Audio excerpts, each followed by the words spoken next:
আসসালামু আলাইকুম। এটা আমার ফার্স্ট এভার ভয়েস ওভার করা একটা ব্লগ যেটা আমি ভাবতেছিলাম করব। আমাদের একটা লং জার্নি ছিল ইতালি টু জার্মানি। আমরা ২ বাচ্চা নিয়ে পুরা সংসারের দরকারি জিনিস নিয়ে আমরা রওনা দেই। এই জায়গাটা হলো সুইজারল্যান্ডে। ইতালি থেকে সুইজারল্যান্ড ঢোকার পরে এই জায়গাটা। আমরা টানা ৩.৫ ঘন্টা ড্রাইভ করি। আমরা সকাল ৮টায় রওনা দেই। ইতালির বেরগামো শহর থেকে আমরা রওনা দিই। আমরা টানা ৩ ঘন্টা ৩.৫ ঘন্টা ড্রাইভের পরে আমরা সুইজারল্যান্ডে যেয়ে থামি। আমরা একটা শর্টকাট রাস্তা ধরি জার্মানিতে, যাতে আমাদের একটু ইজি হয়। ২টা রাস্তা ছিল। একটা ছিল সুইজারল্যান্ড হয়ে লিংকেনস্টাইন কান্ট্রি হয়ে তারপর জার্মানিতে ঢোকার, ওইটা অ্যাভয়েড করি। এই যে এখানে আমরা সুইজারল্যান্ডে থামি, খাওয়া দাওয়া করি, বাচ্চারা রেস্ট নেয়, গাড়ি রেস্ট নেয়, তারপর আবার রওনা দেই। যেতে যেতে পথে অনেক সুন্দর সুন্দর ভিউ দেখি, আলহামদুলিল্লাহ, মাশাল্লাহ। প্রায় মোটামুটি অনেকক্ষণ চালানোর পরে, আমার ঠিক মনে পড়তেছে না কয়েক ঘন্টা আমরা ড্রাইভ করি, তারপর আমরা জার্মানির বর্ডারে ঢুকি। এখানকার বর্ডারগুলো এমন যে বোঝাই যায় না আগে থেকে যে সামনে বর্ডার আছে বা আমরা বর্ডার ক্রস করতেছি। এখানে ইউরোপিয়ান গাড়ি দেখলে ওর তেমন কোনো চেক আপ করে না।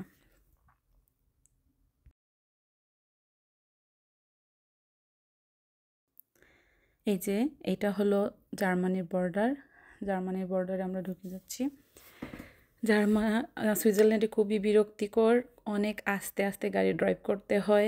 যারা সুইজারল্যান্ড গেছেন তারা জানেন, প্রায় বেশিরভাগ ইতালি থেকে যারা গাড়ি নিয়ে যায় তার বেশিরভাগ সময়ই মুলতা বা জরিমানা খায় ও বেশি স্পিডের জন্য। ইতালিতে গাড়ি চালিয়ে অনেক শান্তি। আমার জানা মতে আমরা জানতাম যে জার্মানিতে অনেক হাই স্পিডে গাড়ি চালানো যায়, কোনো লিমিট থাকে না, কিন্তু আমরা ওই দিন অনেক লিমিটের সম্মুখীন হই। কিছুক্ষণ পরপরই কাজ চলতেছিল। যেসব জায়গায় আগে থেকে অনেক নর্মালি, যেমন ইতালিতে অনেক দূরে থেকে কার্তেল্লো বা সিগন্যাল দেওয়া থাকে যে সামনে কাজ চলতেছে, স্পিড কমাতে হবে, অল্প অল্প করে স্পিড কমানো যায়। কিন্তু জার্মানিতে এটা আমরা ফেস করছি, একদম ইমিডিয়েট লেখা থাকে যে 80-তে নামতে হবে। তো হঠাৎ করে এত স্পিডের গাড়ি তো চাইলেই নামানো যায় না।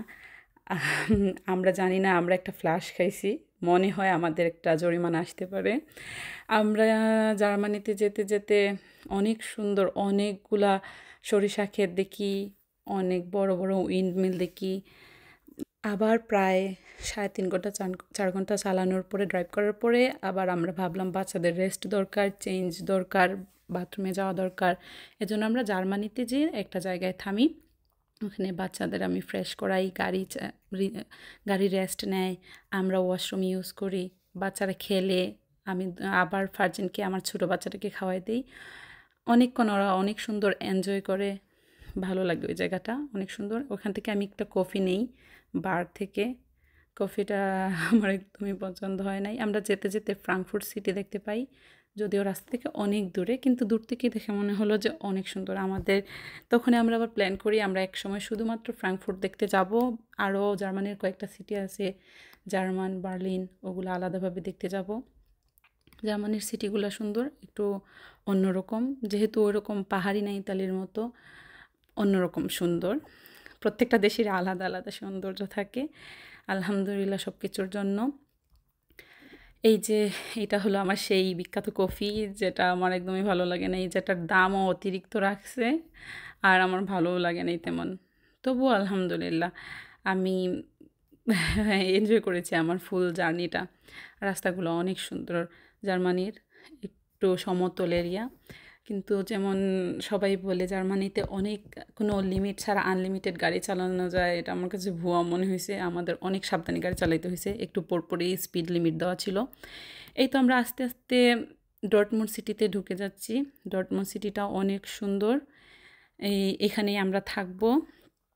আল্লাহর রহমতে আমরা ফুল জার্নি শেষ করে যখন দেখলাম যে আমাদের হাতে মাত্র অনেক অল্প সময় আছে, 9-10 মিনিট, আমরা চলে আসছি, আমাদের অনেক খুশি লাগতেছিল।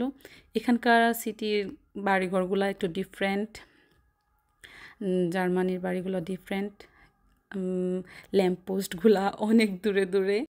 এই তো আমরা চলে আসছি ডর্টমুন্ড সিটিতে। আমার আনা রিভয়েস ওভার আজকে এখান পর্যন্তই। আল্লাহ হাফেজ।